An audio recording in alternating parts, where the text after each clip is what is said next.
नमस्कार,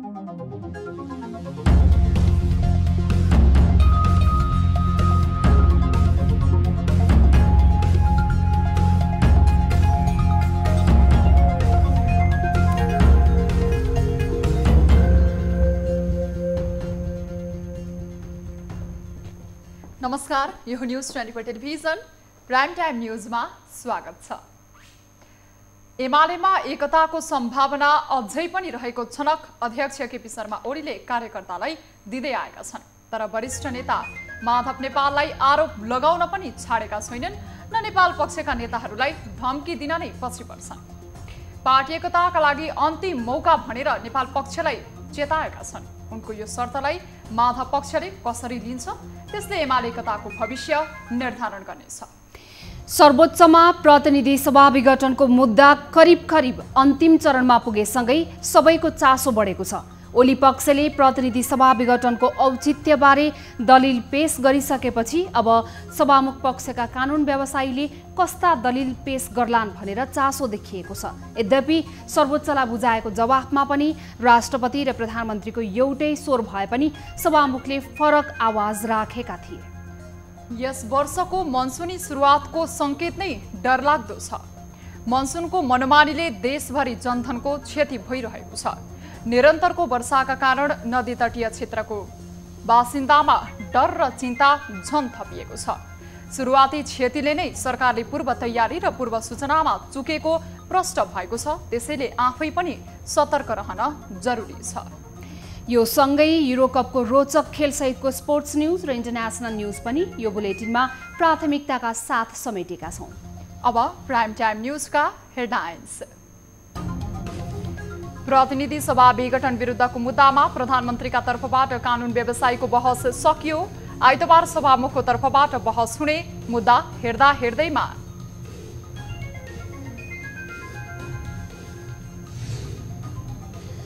एमालेको नेपाल पक्षलाई हस्ताक्षर फिर्ता गर्न सोमबार साँझसम्मको समय सीमा। पार्टी एकताका लागि राख्न सक्दो योगदान दिन नेता तथा कार्यकर्तालाई आग्रह।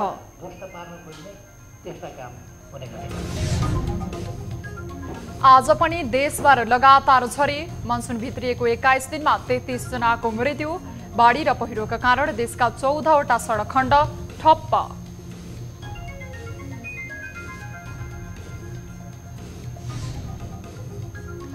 प्रधानमन्त्री कृषि आधुनिकीकरण परियोजना सुरु भएको 5 वर्ष पुग्यो। लक्षित किसान र क्षेत्रसम्म अझै पुग्न सकेन।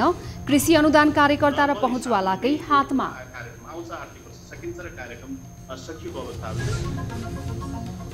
र 16औं संस्करणको युरोकप फुटबलको क्वार्टर फाइनलका खेलहरू आजबाट। पहिलो खेलमा स्विजरल्यान्ड र स्पेन भिड्दा दोस्रोमा बेल्जियम र इटालीले प्रतिस्पर्धा गर्ने।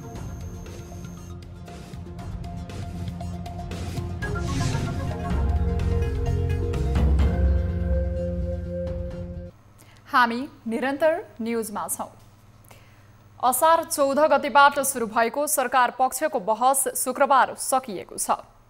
प्रतिनिधि सभा विघटन र संविधानको धारा 76 को 5 अनुसार प्रधानमन्त्री नियुक्त नगरिएको विषयमा विपक्षीका तर्फबाट 32 जनाले बहस गरेका हुन्। एक रिपोर्ट। प्रतिनिधि सभा विघटनको मुद्दामा सरकार पक्षले 5औं दिनसम्म लगातार 14 घण्टा बहस गरेको छ। प्रधानमन्त्री केपी शर्मा ओली र राष्ट्रपति विद्यादेवी भण्डारीको बचाउमा 11 जना सरकारी वकिल र 21 जना निजी वकिल गरी 32 जनाले बहस गरेका हुन्।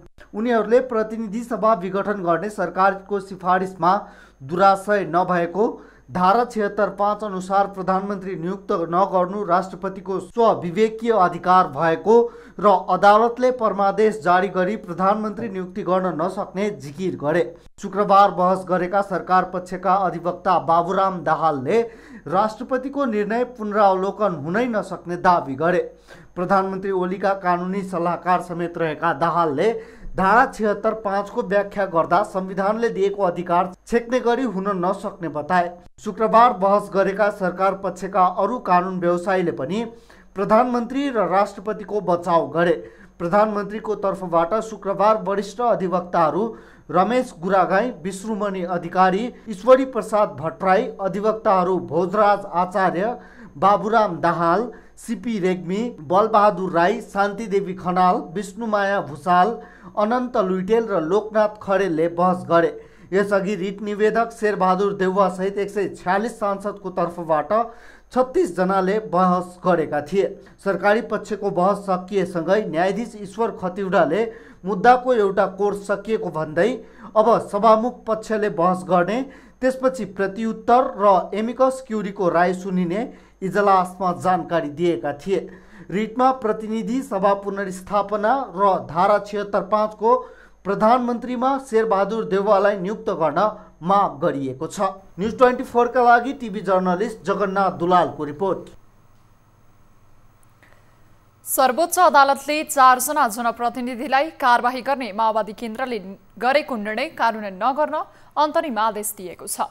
न्यायाधीश डाक्टर कुमार सुडेलको एकल इजलासले कैलालीका नगरपालिका र गाउँपालिकाका एक उपप्रमुख र 3 जना वडाध्यक्षलाई कारबाही गर्ने माओवादी केन्द्रको निर्णय कार्यान्वयन नगर्न अन्तरिम आदेश दिएको हो। निवेदकहरूले राजीनामा नदिएको, अर्को दलको सदस्यता नलिएको र आफै संलग्न भई अर्को दल गठन गरेको एकिन अवस्था नदेखिएको भन्दै अदालतले कारबाहीको निर्णय कार्यान्वयन नगर्न अन्तरिम आदेश दिएको छ।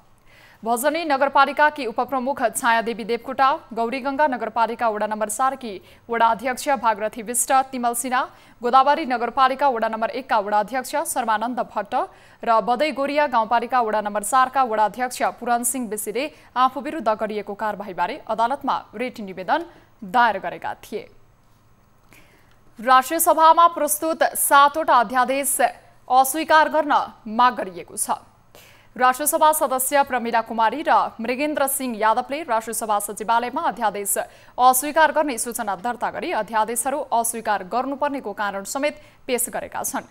ती अध्यादेशहरूमा संवैधानिक परिषद सम्बन्धी अध्यादेश, शपथ सम्बन्धी अध्यादेश, सामाजिक सुरक्षा सम्बन्धी अध्यादेश, आर्थिक अध्यादेश लगायत छन्। उक्त अध्यादेशहरू संसद छलेर ल्याएको, संविधानको भावना विपरीत रहेको, संसदीय अभ्यास र मान्यता विपरीत रहेको लगायतका कारण राष्ट्रसभाले अस्वीकृत गर्नुपर्ने उल्लेख छ।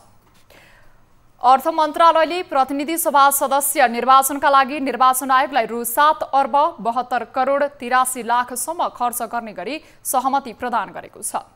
अर्थ मन्त्रालयले प्रतिनिधि सभा सदस्यको निर्वाचनका लागि निर्वाचन आयोगलाई उक्त बजेट सीमासम्म खर्च गर्ने गरी सहमति प्रदान गरेको जनाएको छ। प्रतिनिधि सभा सदस्य निर्वाचन 2078 को सञ्चालन र व्यवस्थापनका लागि उक्त रकम निर्वाचन सामग्री लगायत अन्य सामग्री खरिद तथा निर्वाचन व्यवस्थापनमा खर्च हुनेछ। अर्थ मन्त्रालयले निर्वाचन खर्चका लागि आवश्यक पर्ने रकम दिने सहमति भएको जनाएको छ। अर्थ मन्त्रालयले आगामी प्रतिनिधि सभाको निर्वाचन घोषणा भएको निर्वाचन आगामी कार्तिक र मङ्सिरको लागि घोषित निर्वाचनको लागि निर्वाचन आयोगले विभिन्न किसिमका निर्वाचन तयारीको सन्दर्भमा गर्ने खर्चहरू जुन छ त्यो खर्चको लागि 7 अर्ब 72 करोड 83 लाख रुपियाँ खर्च गर्न दिने सहमति, बजेट दिने सहमति गरेको छ। आगामी कार्तिक 26 गते शुक्रबार पहिलो चरण र मङ्सिर 3 गते दोस्रो चरणमा निर्वाचनको घोषणा गरिएको छ। निर्वाचनका लागि आवश्यक पर्ने रकमको कुनै अभाव हुन नदिने गरी अर्थ मन्त्रालयले उक्त सहमति दिएको हो।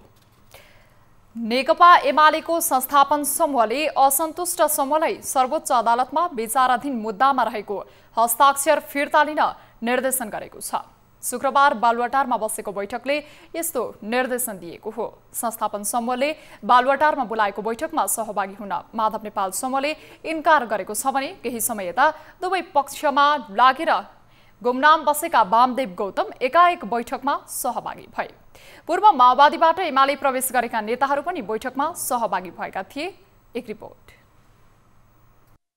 प्रधानमन्त्री एवं नेकपा एमालेका अध्यक्ष केपी शर्मा ओलीले आफ्नो पार्टीको सरकार ढालेर विपक्षी दलको नेतालाई प्रधानमन्त्री बनाउन भनेर अराजनीतिक क्रियाकलाप सुरु भएको भन्दै आक्रोश व्यक्त गरेका छन्। माधव नेपाल समूह सहभागी नभएको शुक्रबार बालुवाटारमा बसेको केन्द्रीय कमिटीको 13औं बैठकमा ओलीले सरकार ढाल्ने र बनाउने खेलमा मुलुकलाई अनुशासनहीन, उच्चृङ्खल, सामाजिक सभ्यतालाई तोड्ने प्रवृत्ति हावी भएको भन्दै नेता नेपाल समूहको चर्को विरोध गरे।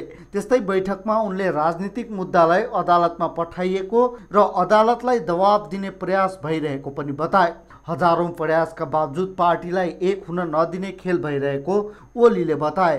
त्यस्तै ओलीले आफ्नो नेतृत्वको सरकारले मुलुकको विकासमा असाधारण प्रगति हासिल गरेको दाबी पनि गरे।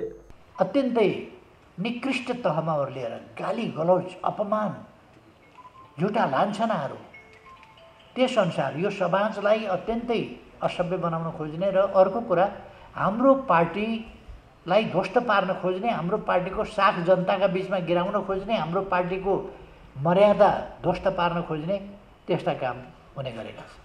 यस्तै बैठकले नेता नेपाल समूहका 23 निवर्तमान सांसदलाई सर्वोच्च अदालतमा विचाराधीन मुद्दामा प्रयोग भएको हस्ताक्षर फिर्ता लिन निर्देशन दिएको छ।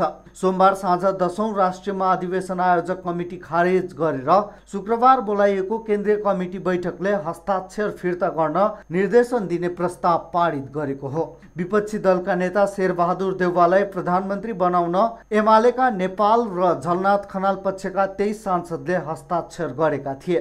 आफ्नै पार्टीका अध्यक्ष प्रधानमन्त्री रहनुभएको वर्तमान सरकारलाई हटाएर विपक्षी दलका नेतालाई प्रधानमन्त्री बनाइयोस् भनेर हस्ताक्षर सहित राष्ट्रपति समक्ष पुग्नु र अझ त्यसमध्ये केही साथीहरू मुद्दाको पक्ष बनेर सर्वोच्च अदालतसम्म जानु चाहिँ मुलुकको संविधान, लोकतान्त्रिक प्रणाली, पार्टी विधान, राष्ट्र र जनताको चाहना, हित यी केहीसँग पनि मेल खाने विषय होइन। बैठकमा एमाले उपाध्यक्ष वामदेव गौतम र पूर्व माओवादीबाट एमाले प्रवेश गरेका रामबहादुर थापा, टोपबहादुर राई माझी, प्रभु शाह लगायत पनि सहभागी थिए। यस्तै बैठकमा अध्यक्ष ओलीले शनिबार बस्ने केन्द्रीय कमिटी बैठकमा सहभागी हुन वरिष्ठ नेता माधव कुमार नेपाल समूहलाई आह्वान गरेका छन्। नेकपा एमालेको अवरोधपछि कर्णाली प्रदेशसभाको बैठक स्थगित भएको छ।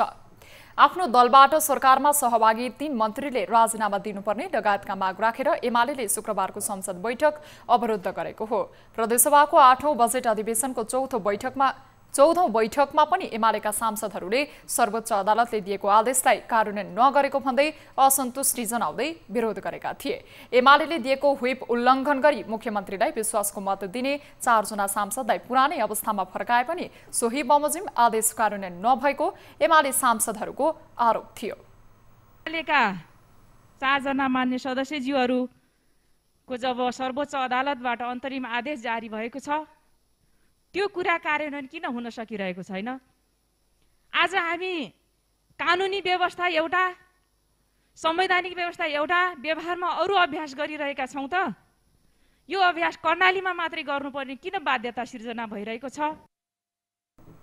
सभामुख राजबहादुर शाहीले बजेटमाथिको छलफल अगाडि बढाउन सहयोग गर्न आग्रह गरे पनि एमालेका सांसदहरूले उठेर विरोध जनाएका थिए। सभामुख शाहीले बस्न आग्रह गरेपछि एमालेका सांसदहरूले नमानेपछि प्रदेशसभाको बैठक आगामी बिहीबारसम्मका लागि स्थगित भएको छ।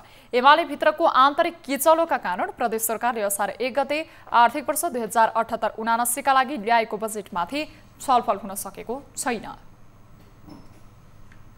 हामी निरन्तर न्यूजमा छौं।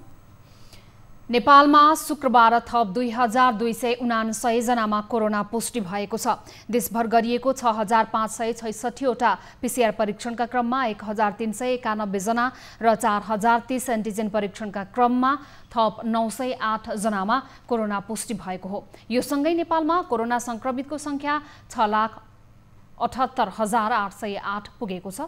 त्यस्तै कोरोनाका कारण थप 34 जनाको मृत्यु भएको छ। हालसम्म नेपालमा कोरोनाका कारण 9179 जनाको मृत्यु भएको छ। त्यस्तै थप 3451 संक्रमित निको हुँदा हालसम्म नेपालमा 6,03,600 जना कोरोना मुक्त भएका छन्। हाल नेपालमा 29,274 सक्रिय संक्रमित आइसोलेसन र 279 जना क्वारेन्टिनमा रहेका छन्। हालसम्म नेपालमा 33,57,829 वटा पीसीआर र 1,96,696 वटा एन्टिजेन परीक्षण गरिएको स्वास्थ्य मन्त्रालयले जनाएको छ। कोरोना महामारी विरुद्ध काम गर्न बनाइएको कोभिड-19 संकट व्यवस्थापन केन्द्र सीसीएमसी निर्देशक समिति सधैँ झैं निष्क्रिय जस्तै भएको छ। अनेक आरोप प्रत्यारोप खेपेको सीसीएमसीलाई पछिल्लो समय यसरी टिप्पणी गरिँदैछ। संक्रमण रोकथामका लागि प्रमुख जिल्ला अधिकारीहरूलाई अधिकार दिएर आफ्नो कर्तव्य पूरा गर्न खोजेको हरुवा मनस्थितिमा छ सीसीएमसी। एक रिपोर्ट। आवश्यकताका हिसाबले सीसीएमसी को बैठक उच्च प्राथमिकताका साथ नियमित रूपमा बस्नुपर्ने अवस्था छ। कोरोनाको दोस्रो लहर केही कम भए पनि तेस्रो निकै घातक बन्न सक्ने चेतावनी यस क्षेत्रका विज्ञहरू दिइरहेका छन्। खोपको व्यवस्थापन अति कमजोर छ। त्यसकारण सरकार अन्तर्गत यसअघि उच्च स्तरीय कोभिड-19 सङ्कट व्यवस्थापन केन्द्र सीसीएमसी मार्फत आवश्यक योजना तथा रणनीति तय गरेर कोरोना नियन्त्रणको काम हुँदै आएकोमा अहिले सीसीएमसी नै नेतृत्वविहीन अवस्थामा पुगेको छ। यो अवस्था आउनुले कोभिड सरकारको एजेन्डामा छैन कि भन्ने आशंका बढाएको छ। सीसीएमसी नेतृत्वविहीन बनेपछि पछिल्लो समय बैठक बस्न सकेको छैन भने नेतृत्व चयन गर्न प्रधानमन्त्री केपी शर्मा ओलीले पनि चासो देखाएका छैनन्। कोभिडका सन्दर्भमा कुराकानी गर्दा सामान्य प्रधानमन्त्रीजीको अफिस, मन्त्रालय, स्वास्थ्य मन्त्रालय र त्यस पछाडि चाहिँ यो इमर्जेन्सी लाई ट्याकल गर्नका निम्ति स्वाभाविक रूपले चाहिँ प्रतिकार्यमा बढी चाहिँ सक्रियता रहेको गृह मन्त्रालय, उहाँहरूका बीचमा समन्वय नै छैन। सरकारले कोभिड-19 सङ्कट व्यवस्थापन अध्यादेश 2078 जारी गरेपछि सीसीएमसी को भूमिका कमजोर बन्दै गएको छ। पुनः उपप्रधान तथा सीसीएमसी संयोजक ईश्वर पोखरेललाई हटाइएपछि सीसीएमसी नेतृत्वविहीन अवस्थामा पुगेको हो। सरकारले कोरोनाको प्रकोप बढेसँगै 2076 सालदेखि उपप्रधान तथा रक्षा मन्त्री पोखरेलको नेतृत्वमा उच्च स्तरीय समन्वय समिति गठन गरेको थियो। सो समितिको गतिविधि, स्वास्थ्य सामग्री खरिद लगायत विषयमा विवाद उत्पन्न भएपछि पोखरेलकै नेतृत्वमा अन्य 9 मन्त्री सहितको सीसीएमसी निर्देशक समिति गठन गरिएको थियो। प्रधानमन्त्री ओलीले पोखरेल सहितका उपप्रधान तथा मन्त्रीहरूलाई हटाएर नयाँ मन्त्रीमण्डल गठन गरेकामा सर्वोच्च अदालतले सो निर्णय बदर गरेपछि अहिले मन्त्रीमण्डल पनि 5 सदस्यमा सीमित बनेको छ। प्रधानमन्त्री सहित 5 जनाले अन्य मन्त्रालयको पनि जिम्मेवारी बाँडफाँड गरिएको छ। सरकारले कोभिड-19 सङ्कट व्यवस्थापन अध्यादेश 2078 मार्फत कोभिड-19 को रोकथाम, नियन्त्रण, निदान र उपचारको व्यवस्थापन सम्बन्धी कार्यलाई प्रभावकारी रूपमा सञ्चालन गर्ने भन्दै प्रधानमन्त्रीको अध्यक्षतामा निर्देशक समिति गठन गरेको छ। सो समिति पनि अहिले निष्क्रिय जस्तै बनेको छ। प्रधानमन्त्री नेतृत्व परिषद तथा गृह र स्वास्थ्य मन्त्रालय अन्तर्गतको इमर्जेन्सी सेन्टर बीच समन्वय हुन नसकेको सरकारवालाहरूको बुझाइ छ। चाहे सीसीएमसी को पदाधिकारी, चाहे स्वास्थ्य मन्त्रालयको, चाहे स्थानीय निकायका, चाहे प्रदेशका भएको भए चाहिँ एउटा राम्रो टिम हुन्थ्यो जसले गर्दा अहिलेको विपद भोग्नु पर्दै थियो। हैन भने अहिले त सरासर देखिएको छ त नि, भ्याक्सिनेसन जम्मा 2% भएको छ दुवै डोज। सीसीएमसी निर्देशक समिति प्रभावकारी बन्न नसक्दा खोप लगायतका विषय पनि आश्वासन मात्र बनेको छ। 2 महिना यता राष्ट्रपति विद्यादेवी भण्डारी, प्रधानमन्त्री केपी शर्मा ओली, तत्कालीन परराष्ट्र मन्त्री र स्वास्थ्य मन्त्री लगायतका गतिविधि र वक्तव्य हेर्ने हो भने यति बेला नेपालमा कोभिड-19 विरुद्धको खोप सर्वत्र उपलब्ध हुनुपर्ने हो। कोरोना भाइरस विरुद्ध खोप व्यापक दुरुपयोग भएको, फ्रन्टलाइनमा खटिएका व्यक्ति र लक्षित वर्गको लागि पठाएको खोप पार्टीका कार्यकर्ताहरूलाई लगाइएको विषयमा पनि सरकार मौन देखिनुले आशंका बढाएको छ। न्युज 24 का लागि टिभी जर्नलिस्ट राजीव खत्रीको रिपोर्ट। अर्थमन्त्री विष्णु पौडेलले बुटोलमा कालीगण्डकी डाइभर्सन परियोजना कार्यालयको उद्घाटन गरेसँगै सुरु भएको परियोजनाको विरोध चर्कँदै गएको छ। यसै क्रममा कालीगण्डकी सरोकार युवा समूहले काठमाडौँमा विरोध प्रदर्शन गरेको छ। कालीगण्डकी तिनाउ डाइभर्सन बहुउद्देश्यीय परियोजना जनविरोधी, सभ्यता विरोधी भएको भन्दै उनीहरूले विरोध प्रदर्शन गरेका हुन्। प्रदर्शनकारीहरूले काली डाइभर्सन चाहिँदैन, पर्यावरण मास्न पाइँदैन, काली डाइभर्सन हुन दिँदैनौ लगायतका नारा सहितका प्लेकार्ड बोकेका थिए। प्रदर्शनमा सहभागीले उक्त आयोजनाले कालीगण्डकीको अस्तित्वलाई पनि समाप्त पार्ने भएकाले विरोध गरिएको बताएका छन्। छुन पाउँदैन, नेपालको कुरो मात्रै होइन, हाम्रो कालीगण्डकी हिमालबाट बगेर आएको नदी, जुन नदीको विनाशलाई डाइभर्सन गर्नाले हामीले ठुलो क्षति बिहोर्नु पर्ने हुन्छ। हाम्रो त्यहाँ मरुभूमि, सुक्खा भूमिकरण हुन्छ। त्यहाँ कालीगण्डकी डाइभर्सनलाई रोक्न गण्डकी प्रदेशले समेत माग गरिरहेको छ भने सर्वोच्च अदालतमा कालीगण्डकी डाइभर्सन बहुउद्देश्यीय परियोजना रोक्न आदेशको माग गर्दै रिट निवेदन नै दायर भएको छ। यस वर्ष मनसुनको सुरुवातमै देशभर बाढी पहिरोले ठूलो क्षति गरेको छ। 2 दिनदेखि बागमती, गण्डकी, लुम्बिनी, प्रदेश 1 र प्रदेश 2 मा झरी परिरहेको छ र सबैभन्दा धेरै चितवन, मकवानपुर, विराटनगर लगायत क्षेत्रमा पानी परेको मौसमविदले जनाएका छन्। नेपालमा मनसुन सुरु भए यता 35 जनाको ज्यान गएको छ। यो अवधिमा 33 जना बेपत्ता भएका छन् भने 30 जना घाइते भएका छन्। यस्तै जेठेताको वर्षाले भौतिक रूपमा पनि ठूलो क्षति पुगेको छ। पहिरो तथा डुबान र कटानबाट 483 घरमा क्षति पुगेको छ भने 22 झलुङ्गे पुल, 25 पक्की पुल लगायत ठूला संरचनामा पनि क्षति पुगेको छ।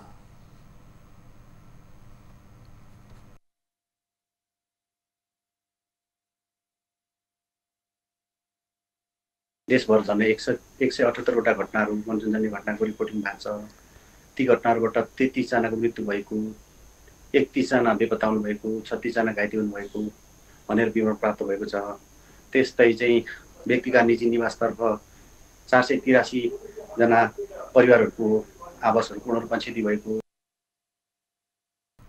यो साता मनसुन पूर्ण रूपमा सक्रिय भएकाले अझै केही दिन अधिकांश स्थानमा भारी वर्षा हुने मौसम पूर्वानुमान महाशाखाले जनाएको छ। पाएका छौं। अब यसले गर्दाखेरि आज राति पनि वर्षा हुन सक्ने देखिन्छ, विशेष गरी यो गण्डकी प्रदेश, लुम्बिनी प्रदेशसम्ममा चाहिँ। र यो क्रम चाहिँ भोलि चाहिँ दिउँसोको लागि केही रोकिने देखिएको छ भने पर्सिबाट चाहिँ बिस्तारै चाहिँ पहाडी भूभागहरूमा चाहिँ बेलुका पख चाहिँ वर्षा हुन सक्ने देखिन्छ। नेपालमा जेठ 28 गते मनसुन भित्रिएको थियो। यस वर्ष मनसुनजन्य प्रकोपले 18 लाख मानिसलाई प्रभावित गर्ने सरकारको प्रक्षेपण छ। लगातार परेको झरीका कारण विभिन्न जिल्लाहरू डुबानमा परेका छन्। बाढी पहिरोले भौतिक एवं मानवीय क्षति पुर्याएको छ।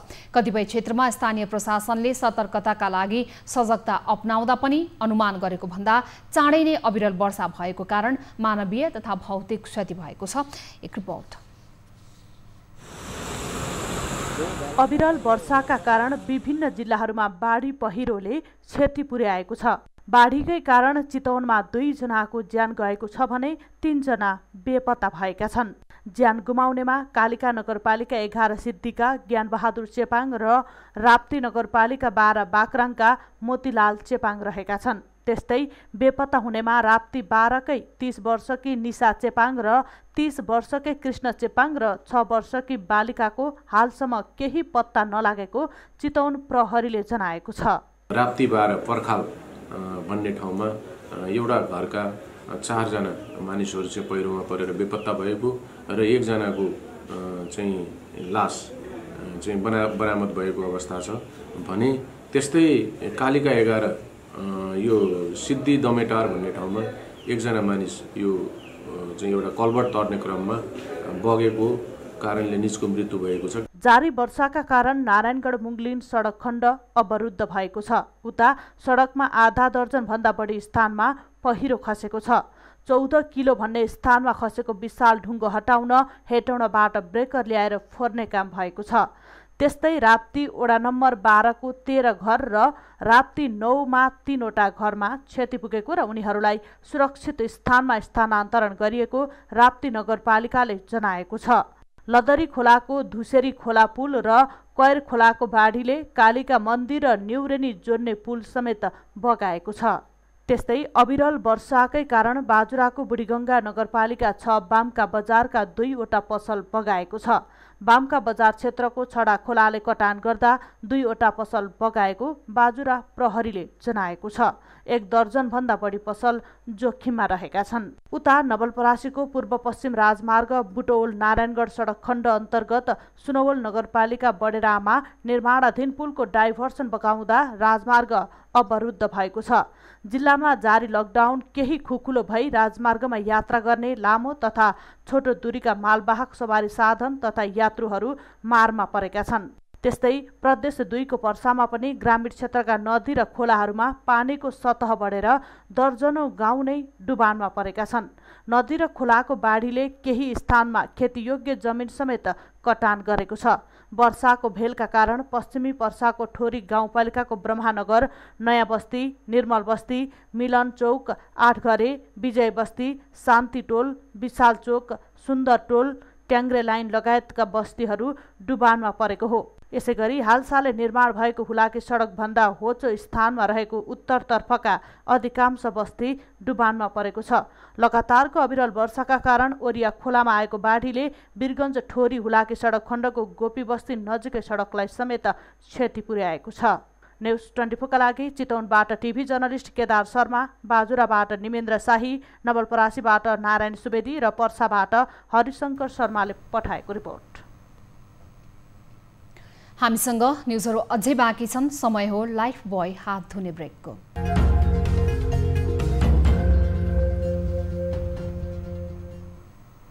हामी निरन्तर न्युजमा छौं।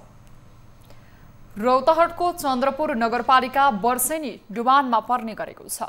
बढ्दो शहरीकरणसँगै नगरपालिकाको दीर्घकालीन योजनाको अभावका कारण चन्द्रपुर नगरपालिकाका 4, 5, 6 र 8 का विभिन्न टोलहरू डुबानमा पर्ने गरेका छन्। एक रिपोर्ट।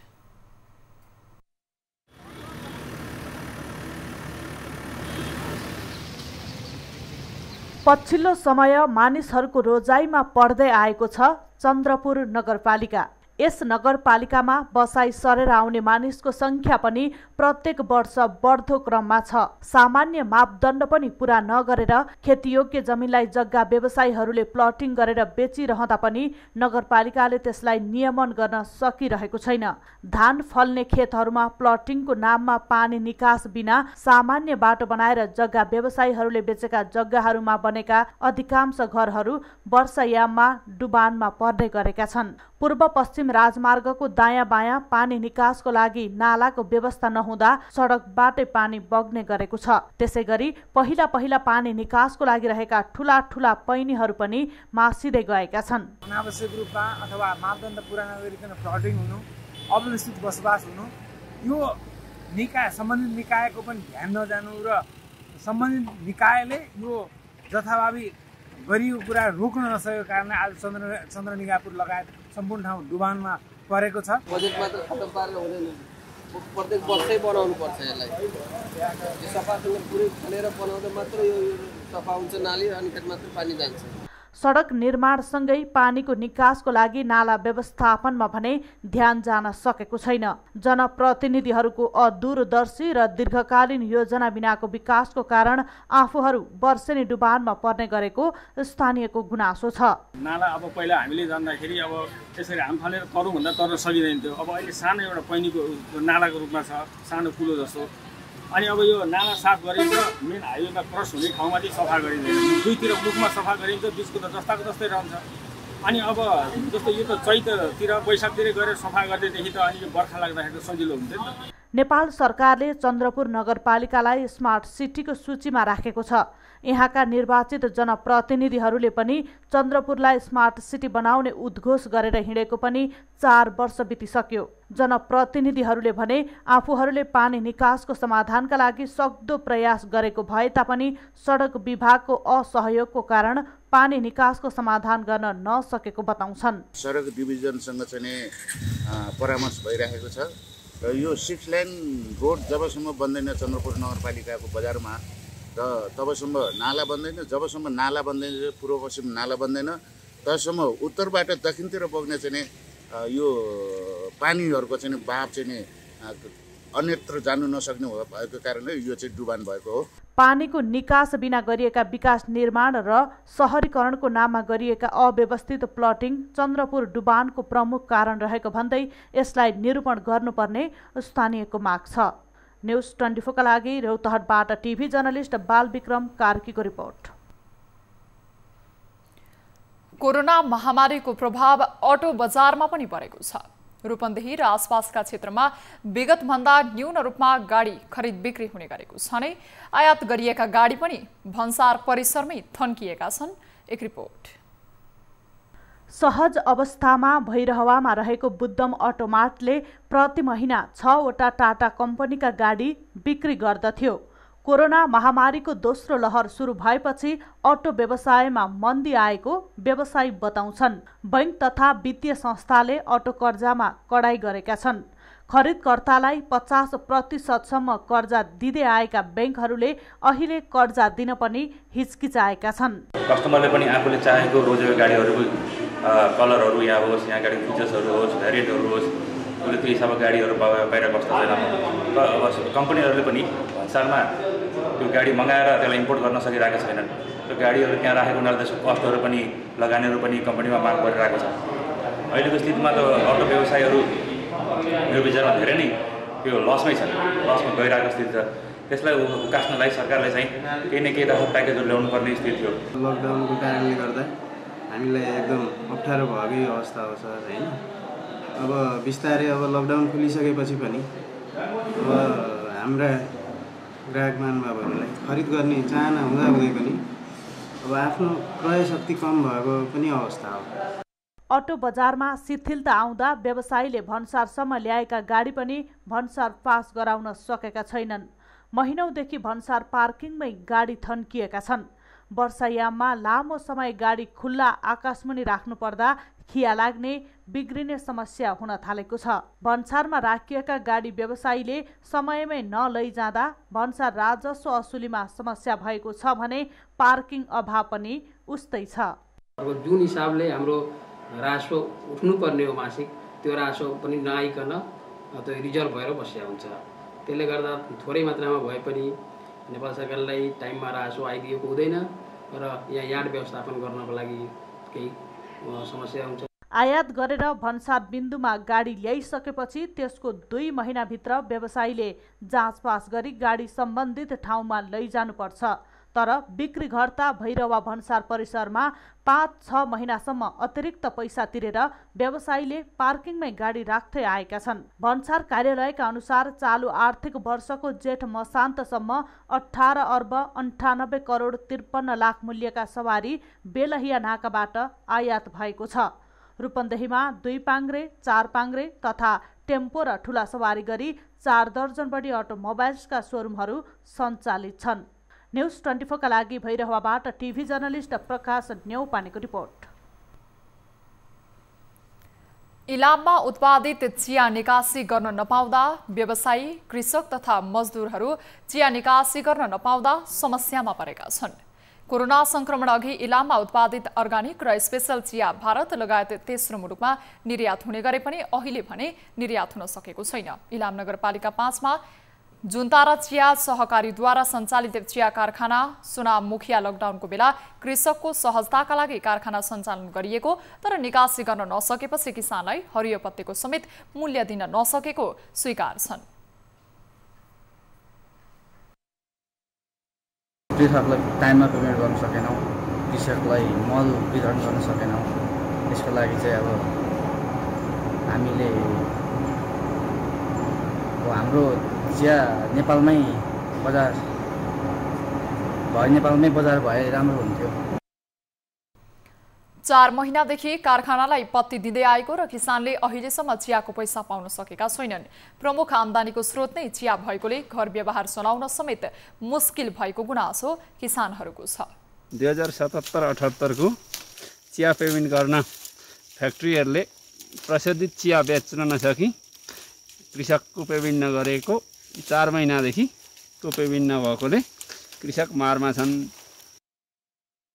इलाममा चियाको दोस्रो अधिक उत्पादन हुने समय समेत सुरु भइसकेको छ, तर पहिलो चरणको उत्पादन नै बजारमा नपुग्दा चियाको मूल्यमा गिरावट आउन सक्ने त्रास किसानमा रहेको छ। कोरोनाका कारण इलाममा उत्पादन भएको चियाको नमुना तेस्रो मुलुक पठाउन नसकेको र उत्पादन भएको मध्ये थोरै मात्रै चिया भारतमा बेच्नु परेकोले किसान तथा उद्योगी मारमा परेका छन्। हाम्रो कोभिडको कारणले हामीले तेस्रो मुलुकमा चाहिँ स्याम्पलिङ पनि गर्न पाएनौँ। थोरै मात्रै स्याम्पलिङ भयो र हाम्रो धेरै जसो अर्ग्यानिक चियाहरू पनि इन्डियन बजारमा जानुपर्ने बाध्यता भयो, जसको मूल्य चाहिँ एकदमै कम्ती रह्यो। अहिले रिसेन्टली चाहिँ अब केही फ्लाइटहरू चाहिँ हाम्रो इन्टरनेसनल मार्केटमा खुलेकोले गर्दाखेरि चाहिँ हामीले केही स्याम्पलहरू चाहिँ भर्खरै चाहिँ पठाउन सकेका छौँ। करिब 3 लाख जनसङ्ख्या रहेको इलामको कुल जनसङ्ख्या मध्ये 40% चिया खेतीमा संलग्न छन्। यहाँका साना ठुला गरी 80 भन्दा बढी चिया कारखानाबाट वार्षिक 3 अर्ब रुपैयाँ भन्दा बढीको चिया 28 भन्दा बढी मुलुकमा निर्यात हुने गरेको छ। हामी निरन्तर न्यूजमा छौं। प्रधानमन्त्री कृषि आधुनिकीकरण कार्यक्रम सुरु भएको 5 वर्ष बितिसक्दा पनि कृषिमा कुनै उल्लेख्य प्रगति देख्न सकिएको छैन। 10 वर्षमा 1 खर्ब 30 अर्ब 74 करोड 20 लाख खर्च गर्ने लक्ष्य राखिएको यस परियोजना राजनीतिक कार्यकर्ता र आफ्नो मान्छेलाई अनुदान र पैसा बाँड्ने दुहुनो गाई मात्रै बनेको छ। एक रिपोर्ट। कृषि क्षेत्रलाई आधुनिकीकरण गर्ने उद्देश्यले आर्थिक वर्ष 2073-74 देखि करिब 1 खर्ब 30 अर्ब 73 करोड 20 लाख रुपैयाँको परियोजनाको थालनी भयो। यो परियोजना सुरु भएको 5 वर्ष अर्थात् आधा समय भइसकेको छ। तर प्रधानमन्त्री कृषि आधुनिकीकरण कार्यक्रम लक्षित किसान र क्षेत्रसम्म भने पुग्न सकेको छैन। केवल पुग्यो त आफ्ना मान्छे र पार्टी कार्यकर्ता बीच मात्र। सरकारले हरेक वर्षको बजेटमा प्रधानमन्त्री कृषि आधुनिकीकरण परियोजनाका लागि 7 अर्ब भन्दा बढी बजेट विनियोजन भई आगामी आर्थिक वर्षको बजेटमा पनि परियोजनाका लागि 7 अर्ब 98 करोड विनियोजन गरेको छ। प्रधानमन्त्री कृषि आधुनिकीकरण परियोजना अन्तर्गत विभिन्न जिल्ला, प्रदेश तथा स्थानीय तहमा विभिन्न क्षेत्र जोनहरू तय गरिएको छ। सरकारले 5 वर्षको अवधिमा प्रधानमन्त्री कृषि आधुनिकीकरण कार्यक्रममा करिब 40 अर्ब रुपैयाँ विनियोजन गरिसकेको छ। तर परिणाम भने शून्य। किसानको अवस्था जहाँको त्यही छ। त्यसैगरी विभिन्न प्रदेश, जिल्ला तथा स्थानीय तहमा विभिन्न पशुपालन, कृषि उपज बजारीकरणको विकास गर्ने र सस्तो र सुलभ दरमा कृषि अनुदान र ब्याज दिने भनिएको थियो। तर व्यवहारमा भने प्रधानमन्त्री कृषि आधुनिकीकरण कार्यक्रम कार्यकर्ता र आफ्ना मान्छेलाई पैसा बाँड्ने थलो भएको भन्दै विज्ञहरूले आलोचना गरेका छन्। परियोजनाका नाममा जे जति क्रियाकलाप भइरहेका छन् यो चाहिँ अनुदानहरू बाँड्ने र अलिकति कृषि प्रवर्धनका नाममा अलि आयातित प्रविधिहरू, आयातित दृष्टिकोणहरू, आयातित प्रणालीहरूलाई अपनाउने र यसलाई झनै जोखिममा पार्ने काम भयो। त्यसैले गर्दाखेरि यो एक हिसाबले भन्दा सरकारले चाहिँ पहिलाको चाहिँ यो एउटा प्याक्ट भन्ने थियो हैन, कृषिलाई चाहिँ व्यापारीकरण गर्ने भनेर ल्याएको प्रोजेक्ट, त्यसैको हाराहारीमा यो पुग्यो र अन्तिममा यो सबैभन्दा नेपालको अहिलेसम्मकै सबैभन्दा दुर्गन्धित र बदनाम प्रोजेक्ट भएर यो अगाडि जाँदैछ। प्रधानमन्त्री कृषि आधुनिकीकरण कार्यक्रममा प्रदेश नम्बर 1 मा धान उत्पादनका लागि छापा, प्रदेश नम्बर 2 का लागि बारामा माछा उत्पादन, बागमती प्रदेशको काभ्रे आलु खेती, गण्डकीको कास्कीमा तरकारी, लुम्बिनीको दाङमा मकै, कर्णालीको जुम्लामा स्याउ र सुदूरपश्चिम प्रदेशको कैलाली जिल्लाका लागि गहुँ उत्पादनका लागि सुपर जोनमा विकास गर्ने भनिएको थियो। आगामी आर्थिक वर्षमा सरकारले कृषि क्षेत्रमा बजेट वृद्धि गरेर 45 अर्ब 9 करोड विनियोजन गरेको हो। चालु आर्थिक वर्षमा सरकारले लक्ष्य अनुरूपको खर्च गर्न सकेको छैन। चालु आर्थिक वर्षमा जेठ मसान्तसम्ममा सरकारले कृषि क्षेत्रमा 35 देखि 40% मात्र बजेट खर्च गरेको छ। प्रधानमन्त्री कृषि आधुनिकीकरण परियोजना लक्षित वर्गका किसान र क्षेत्रसम्म पुग्न नसकेको विज्ञहरूको टिप्पणी छ। वास्तवमै परियोजना लागू भएका ठाउँहरूका त्यो चाहे पकेट हो, चाहे ब्लक हो, चाहे जोन हो, चाहे सुपर जोन होस्, त्यहाँ केही अलिकति नयाँ खालका कार्यक्रमहरू जस्तो आएको जस्तो देखिन्छ। तर त्यो अन्य कार्यक्रमहरू जस्तै एक खालको नर्मल हिसाबले नै यो एउटा कार्यक्रम आउँछ, आर्थिक वर्ष सकिन्छ र कार्यक्रम सकिएको अवस्थाहरू छ। देशको 7वटै प्रदेश, सबै जिल्ला र स्थानीय तहमा लक्षित गरी ल्याइएको परियोजनामा समन्वय र कर्मचारीको व्यवस्थापन समेत हुन नसक्दा परियोजनाको खर्च र प्रभावकारितामाथि विज्ञहरूले प्रश्न उठाएका छन्। प्रधानमन्त्री कृषि आधुनिकीकरण कार्यक्रम आफ्ना मान्छे र कार्यकर्तालाई अनुदान बाँड्ने परियोजनामा परिणत बन्दै गएको छ। न्युज 24 टेलिभिजनका लागि टिभी जर्नलिस्ट नवराज चालिसेको रिपोर्ट। अब बिजनेस न्युज।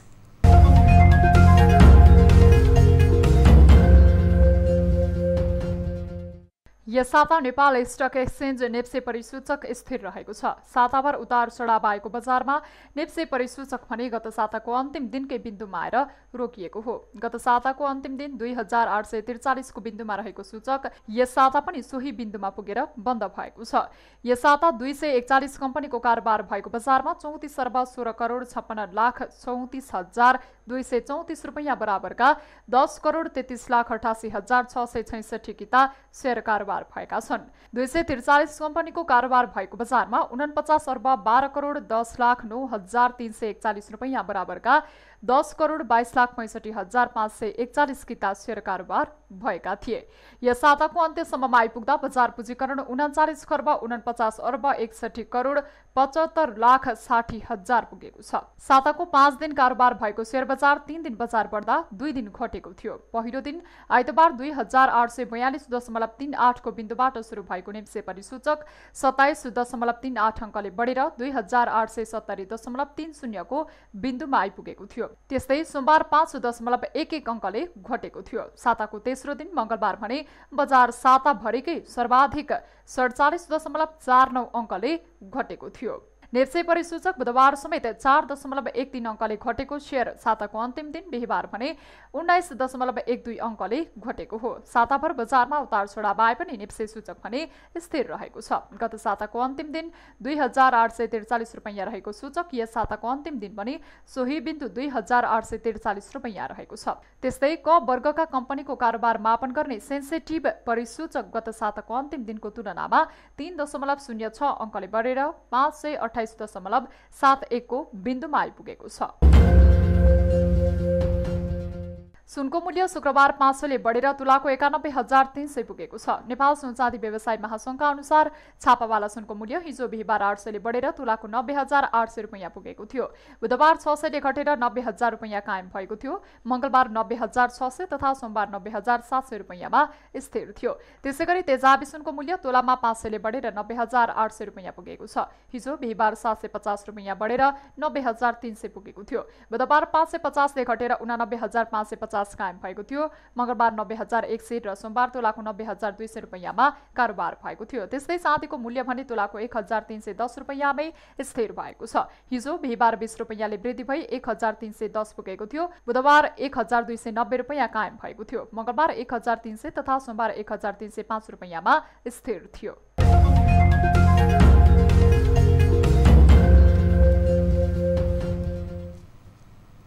हामीसँग न्युजहरू अझै बाँकी छन्। समय हो लाइफ बोय हात धुने ब्रेकको।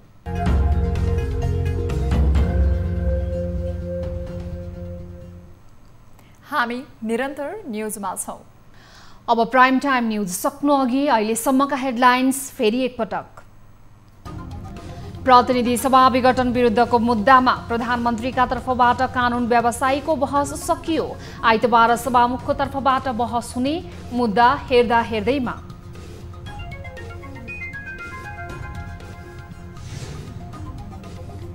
एमालेको नेपाल पक्षलाई हस्ताक्षर फिर्ता गर्न सोमबार साँझसम्मको समय सीमा, पार्टी एकताका लागि राख्न सक्दो योगदान दिन नेता तथा कार्यकर्तालाई आग्रह। मर्यादा ध्वस्त पार्न खोज्ने त्यस्ता काम हुने गरेको। आज पनि देशभर लगातार झरी, मनसुन भित्रिएको 21 दिनमा 33 जनाको ज्यान गयो। बाढी र पहिरोका कारण देशका 14वटा सडक खण्ड ठप्प।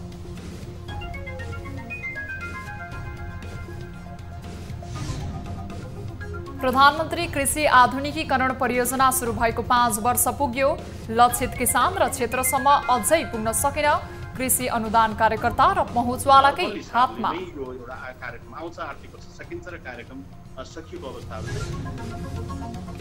र 16औं संस्करणको युरोकप फुटबलको क्वार्टर फाइनल खेलहरू आजबाट पहिलो स्विट्जरल्यान्ड र स्पेन भिड्दा दोस्रोमा बेल्जियम र इटली प्रतिस्पर्धा गर्ने।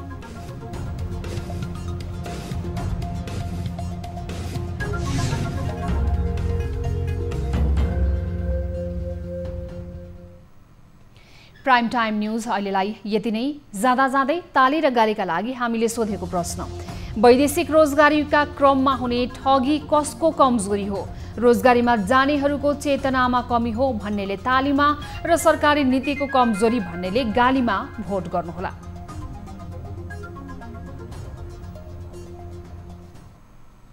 थप न्युजका लागि हाम्रो वेबसाइट www.news24nepal.com हेर्नुहोला। साथै हामीलाई फेसबुक, ट्विटर र युट्युबमा पनि फलो गर्न सक्नुहुनेछ। यस्तै मोबाइल, भाइबर वा इमेल मार्फत न्युज24 को हेल्प डेस्कमा कुनै पनि समस्या र गुनासाहरू छन् भने टिपाउन सक्नुहुनेछ। हामी निरन्तर न्युजमा छौं। नमस्ते।